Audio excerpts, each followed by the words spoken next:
What is up, guys? Welcome to your 14th C++ tutorial, and in this tutorial I'm going to be going over constructors, what they are and why they are useful. So first of all, I want to tell you guys what a constructor is. A constructor is a function that gets called automatically as soon as you create an object. So before, what we could do is we could create an object and use that object to call functions from our class. Well, now as soon as we create this object, it's going to call a function called a constructor. We don't need to explicitly use that object to call a function. It's going to do it automatically. So if you're saying, alright Bucky, you talk the talk, time to walk the walk, show me an example. Well, creating a constructor is incredibly simple. To do so, it's basically the same as creating a function with a couple weird rules. First of all, I need to tell you guys this. Constructors never have a return type, so you don't need to type int or void or string or anything like that. The only thing you need to do is type the constructor name, and the constructor name is always the same as the class name, the exact same. So let's go ahead and copy this and paste it right here, and that's how your C++ program knows that it's a constructor, because once it comes across a function with the same name, it knows that that is the constructor. So let's go ahead and we'll add no parameters, and in the body, what do we want to happen as soon as we create this object? We can have just, maybe it'll print something out on the screen like this will get printed automatically. Pretty cool, huh? So now we have a constructor that's going to get called automatically as soon as you create an object. And you're saying, alright, you keep saying that, but what exactly does that mean? Well, say we have an object from Bucky class named BO. Well, before, we would have to write BO dot yada yada yada, whatever we wanted to use from it. But now, as soon as we create this object, this constructor is going to get called. So let's go ahead, build and run this and see. This will get printed automatically. So you could see that before we needed to use that object to call functions, but this is a special function called a constructor that gets called automatically as soon as you create that object. So you're saying, alright, that's pretty cool and interesting, but why wouldn't I just, print this out on the screen or something else? What's the use of a constructor? Why would you even want things to happen automatically? Well, typically people don't print things out in their constructors. Actually, if you see anyone printing something out in their constructor, then they're an idiot and you should slap them upside the head, because constructors, the main reason that people make constructors are to give variables an initial value. So for example, this class has a variable called name, but it might have another variable called age, height, weight, favorite color, favorite sports team, have all these variables. So as soon as you create an object from that class, you might want to assign a bunch of values to these variables right now. So in order to do that, here is what you do.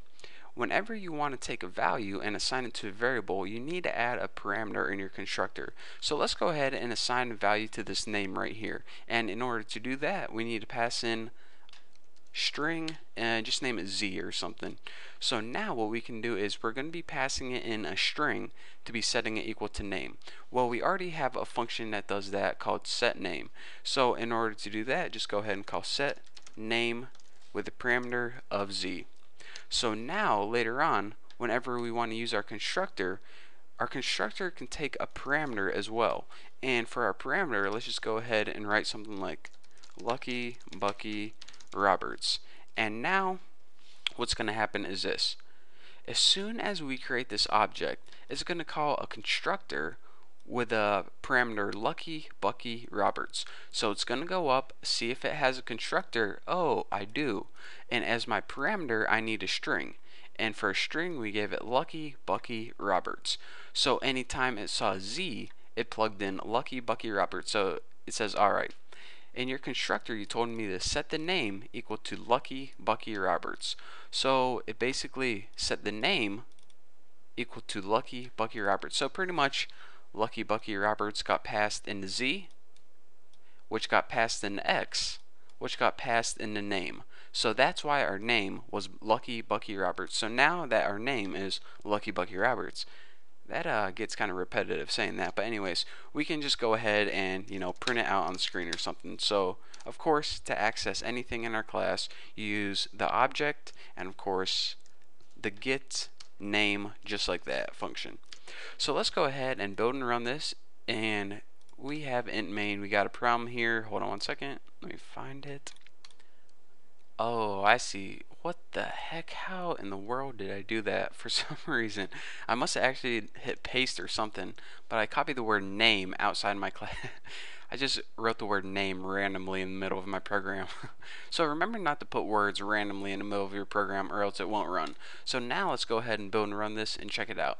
Lucky Bucky Roberts. So that is the basics of a constructor, how they work, and also how you can add a parameter to your constructor. And basically the only times you wouldn't want to add parameters to your constructors is whenever you're taking those variables that are inside your class and you want to set them equal to values initially. So that is basically why a constructor is useful. Whenever you have a bunch of variables in your class and you want to set them equal to values initially, that is how you can do that. So here's that example, and you just printed out our name. So simple enough. So aside from this, I guess I have time to show you this one thing. You might be thinking, alright, so I have an object from this Bucky class named BO, and its name is equal to Lucky Bucky Roberts. So does that mean later on, if I were to create another object from the Bucky class named like BO2, and I set this name equal to what's even dumber than Lucky Bucky Roberts? Sally McSalad? That's what's on my mind right now. So does that mean that I'm gonna overwrite this one? Well, let's go ahead and print out bo2 dot get name, just like this. So let's go ahead and print it out and see what we get. Lucky Bucky Roberts and Sally McSalad. So what I want to stress is this: whenever you create an object from a class, each object has its own set of variables. So this object BO name is Lucky Bucky Roberts. This object is named Sally McSalad. Even though they're from the same class, it's not like changing the same variable. So even though we set this BO2 equal to Sally McSalad, it didn't overwrite this. They're just from the same template pretty much. So anyways, what I wanted to stress is that you can create multiple objects from the same class and they don't overwrite each other. They're just assigned their each set of variables. Am I saying that right? They're each assigned a set of variables. So yeah, just wanted to stress that before we get into objects and classes more and you get confused. So anyways, that's just a little side note. Stick with constructors, and then once you're good with constructors, you're ready to move on to my next tutorial. But for now, thank you guys for watching, and remember, don't stick words into randomly middle of your program. And yeah, I guess I'll see you in the next video.